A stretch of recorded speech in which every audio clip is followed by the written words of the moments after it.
Cosmo. Mathilde de Cagny loge en permanence une dizaine de chiens chez elle. Dresseuse à Hollywood depuis 25 ans, Mathilde gâte ses pensionnaires, tous des stars de cinéma. Ce petit Jack Russell, par exemple, est actuellement sur les écrans dans Palace pour chiens, l'histoire d'un hôtel abandonné transformé en refuge secret pour chiens errants.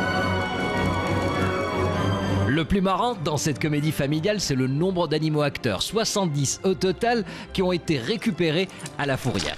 Et oui, avant d'être une star, Cosmo vivait sur les trottoirs. J'adore comment il nous regarde. Il a le droit d'aller sur le canapé ou pas? Ah bah, le canapé lui appartient, hein, parce bon, que d'accord. voilà, c'est les chiens ici, ils font ce qu'ils veulent, et surtout d'autant plus qu'ils payent le loyer, parce que c'est la star de Palace pour chiens. Il a 7 ans, je l'ai eu, il avait 6 ans. Voilà, les Jack Russell Terriers sont des chiens fabuleux pour mon métier parce qu'ils sont pleins d'énergie, de spontanéité, ils adorent travailler. Ce sont des chiens qui sont intelligents et qui ont toujours besoin d'activité. Et donc, un travail d'acteur, pour eux, c'est une aubaine, hein, vraiment. Ça demande quand même une logistique différente de Marley et moi, un film comme Palace pour chiens. Très, très différente. Maintenant, nous sommes plutôt dans des actions très méthodiques, très mécaniques, et donc c'est beaucoup plus technique, je dirais, comme dressage. Alors, ça, c'est moi, personnellement, avec lui. Vous pouvez rajouter 40 dresseurs. 70 chiens, 40 dresseurs. Tu peux m'expliquer exactement ce que ça donne sur un tournage, sur un plateau? Ça donne que c'est assez bruyant, ouais. Et qu'on entend beaucoup de « pas bouger, non, non, reste là, assis, couché », etc.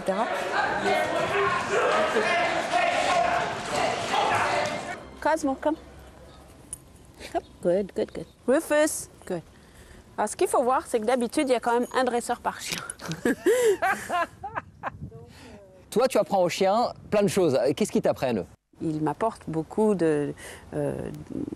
d'amour, de bonheur et de satisfaction et de gratification parce qu'on fait tout ce voyage ensemble. Je vais à la SPA, on les sort de là et puis je finis sur le tapis rouge des premières d'Hollywood. Donc j'ai toujours envie de leur dire merci.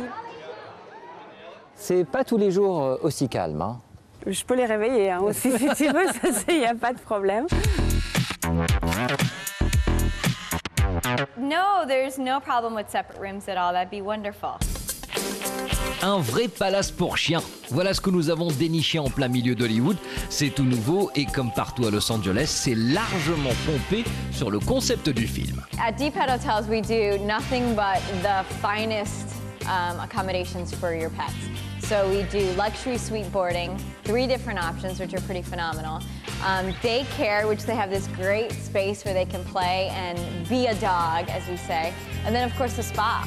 Grooming services like you cannot imagine. So it's all about being a pampered pet. Sachez toutefois que tout ceci n'est pas donné. Les refuges de luxe n'existent qu'au cinéma. Chez Deep Pets, la journée est facturée au prix fort. Ici, la crise économique n'existe pas. Bien au contraire, la résa est surbookée. Entre les stars qui tournent un film et veulent faire garder leur chien pendant quelques mois et les cadres sub qui veulent se prendre un petit week-end en amoureux sans une présence canine. Et comment se comportent tous ces clients une fois séparés de leurs maîtres adorés? Immediately, they know the hand that feeds them is the hand that they're gonna love. So once they figure out as soon as we walk in that, hey, she's gonna take care of me, she's gonna love me, she's gonna play with me, it's such a phenomenal experience. And we build relationships with them. The hardest part about our job is when they have to go home.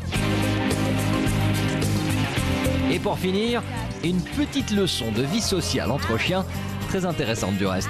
It's funny how within a couple of days they all take on their roles because they're a pack.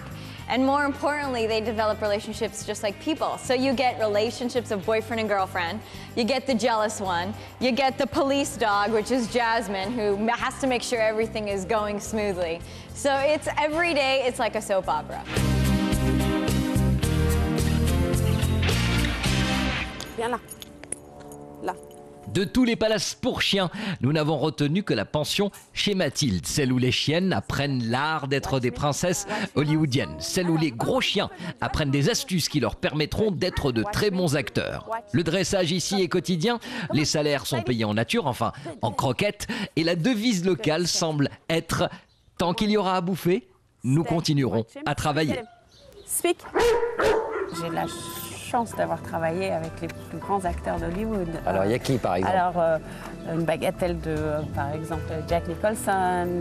Quel film? Pour le meilleur et pour le pire. Waouh!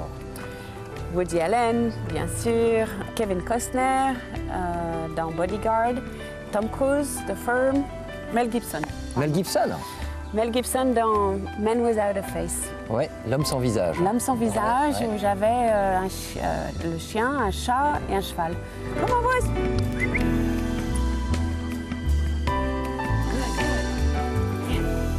Alors, petite question, Mathilde, ça part ça ou pas? Alors là, bah, écoute, je te paierai la note de teinturier, d'accord? Parce que là, je suis plein de bave et surtout, regardez-moi celle-là comme elle est mignonne. Comment tu la surnommes, elle? Alors, je la surnomme la pétasse. La pétasse, j'adore avec son regard. Merci à Mathilde Cany, 25 ans de métier ici à Hollywood, spécialité, bien sûr, le dressage des chiens, puisqu'on parle de pétasse. Je vous laisse avec un lâcher de bimbo et on se retrouvera la semaine prochaine pour d'autres pétasses, d'autres bimbos et d'autres stars hollywoodiennes. C'était Hollywood Live, ciao!